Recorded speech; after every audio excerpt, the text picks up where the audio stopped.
Assalamualaikum warahmatullahi wabarakatuh. Kawan-kawan sekalian, kembali kita berjumpa di Jejak Semesta 65. Saya berharap bahwa kita semua dalam keadaan sehat walafiat, selalu dalam lindungan Tuhan Yang Maha Kuasa.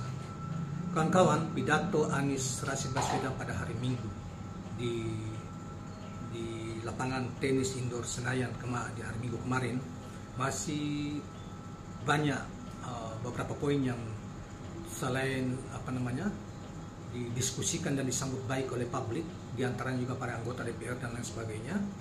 Salah satu yang penting adalah tentang subsidi mobil listrik yang dikritik oleh Anies Rashid Baswedan, yang kemudian ditanggapi oleh Luhut Binsar Panjaitan, Menko Marves, kemudian ada juga Menko Ekonomi Erlangga Hartarto dan lain sebagainya, tetapi didukung oleh beberapa kalangan, diantaranya adalah Dr. Haji Mulyanto MEG. Dianggap bahwa apa yang dikatakan oleh tolak subsidi mobil listrik Anies Baswedan menjadi capres yang paling top, terbaik gitu. Nah, dalam kaitan ini marilah kita coba bacakan pendapat dari Dr. Haji Mulyanto ini, mengapa dia menyambut baik dan mengatakan sebagai Anies sebagai capres yang terbaik. Penolakan Anies Rashid Baswedan terhadap kebijakan pemerintah memberikan subsidi untuk mobil listrik diacungi jempol. Bahkan bakal calon presiden usungan Koalisi Perubahan untuk Persatuan tersebut disebut sebagai capres top dengan sikapnya tersebut. Anies Baswedan top menyatakan menolak subsidi mobil listrik. Ini baru capres keren, kata jelas anggota Komisi Energi DPR RI Dr. Haji Mulyanto SE. Berbicara melalui sebuah video singkat yang diunggah di akun Twitternya, politikus senior PKS itu membeberkan alasannya kenapa mendukung sikap tegas yang disampaikan Anies saat berpidato dengan tema luruskan jalan hadirkan keadilan dalam acara deklarasi relawan Anies Indonesia, amanat Anies Indonesia (ANIES) di lapangan tenis indoor Kompleks Gelora Bung Karno, Senayan, Jakarta, Minggu 7 Mei 2023. Kenapa? Karena apa? Karena harus subsidi mobil listrik. Itu kan yang beli orang kaya, orang yang berada kan.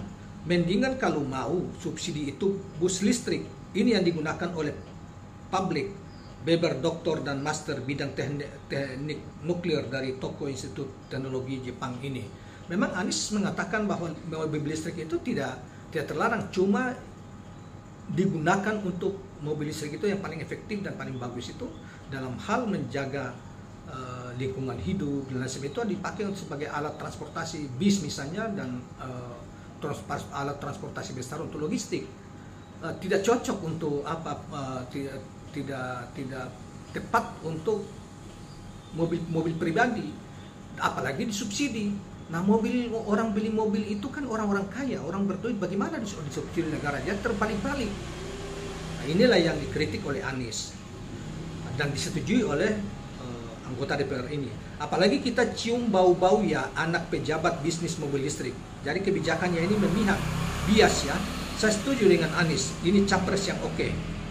Sebagaimana diketahui per 1 April 2023 hingga Desember 2023, pemerintah memberikan insentif pajak ya pertambahan nilai untuk mobil listrik.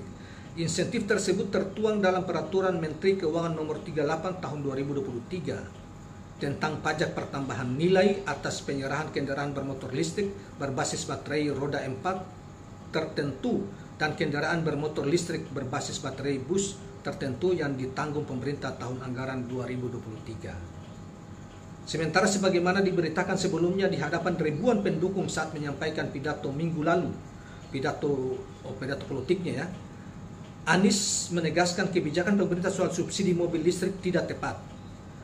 Soal polusi udara, solusinya bukanlah terletak di dalam subsidi untuk mobil listrik. Pemilik mobil listrik adalah mereka yang tidak membutuhkan subsidi, paparnya. Apalagi dia berargumen emisi karbon yang dihasilkan mobil listrik per kapita dan per kilometer jauh lebih tinggi dibanding kendaraan berbahan bakar minyak. Karena bisa membuat orang banyak, sementara mobil memuat orang sedikit. Jadi dia setuju dengan soal mobil listrik itu yang tepat itu digunakan mobil-mobil besar, bus, truk ya, untuk truk untuk logistik, mobil mengangkut logistik, mengangkut orang yang dengan jumlah besar, bukan mobil-mobil kecil, misalnya mobil-mobil bari, bukan. Belum lagi berdasarkan pengalaman di Jakarta, mobil listrik tersebut dibeli bukan untuk menggantikan mobil berbahan BBM yang sudah ada sebelumnya. Dia akan menambah mobil di jalanan, menambah kemacetan di jalanan, paparnya. Karena itu ke depan Anies akan mendorong demokratisasi sumber daya.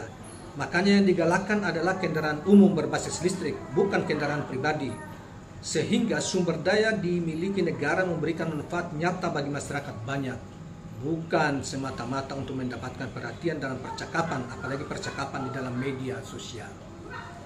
Karena itulah kita ingin dorong ke depan, insya Allah jalan-jalan tol yang sekarang sudah dibangun secara amat baik oleh pemerintah hari ini, nantinya dipenuhi oleh kendaraan-kendaraan umum berbasis dengan listrik. Kendaraan logistik berbasis listrik, bukan pribadi tapi kendaraan umum. Weber, doktor jebolan Amerika Serikat ini. Demikianlah kawan-kawan sekalian, itulah penjelasan soal kritik Anies terhadap kebijakan subsidi mobil listrik oleh pemerintah dan didukung oleh salah satu anggota DPR yang tadi kita sudah dikatakan sebagai capres yang memahami masalah dan top capres yang hebat. Anies maksudnya capres yang hebat. Nah kawan-kawan sekalian, memang ini juga diini oleh Luhut maupun Erlangga, tetapi selalu mereka tidak jelas uraiannya, mengatakan bahwa itu kan kita di dunia internasional juga dilakukan apa semua.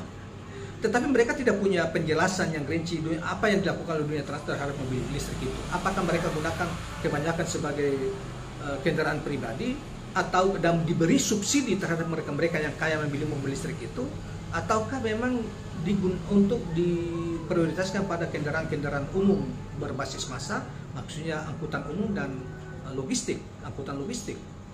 Jadi mereka menjawab secara umum tapi tidak jelas. Mereka cuma katakan, ini kan sama ada juga sudah dilakukan oleh dunia internasional. Dunia internasional yang mana, negara yang mana melakukan itu, dan negara yang mana melakukan mensubsidi mobil pribadi listrik, mobil listrik pribadi diberi subsidi. Negara mana? Tidak disebutkan juga, baik Luhut maupun Erlangga Hartarto. Nah, oleh karena itu lebih banyak spekulasinya menanggapi apa yang dikatakan oleh Anies, menanggapinya spekulasinya lebih besar daripada kenyataan. Sebagai contoh, sementara Luhut mengatakannya sudah suruh datang ke ini untuk kita diskusi. Ya, Luhut kan gayanya begitu.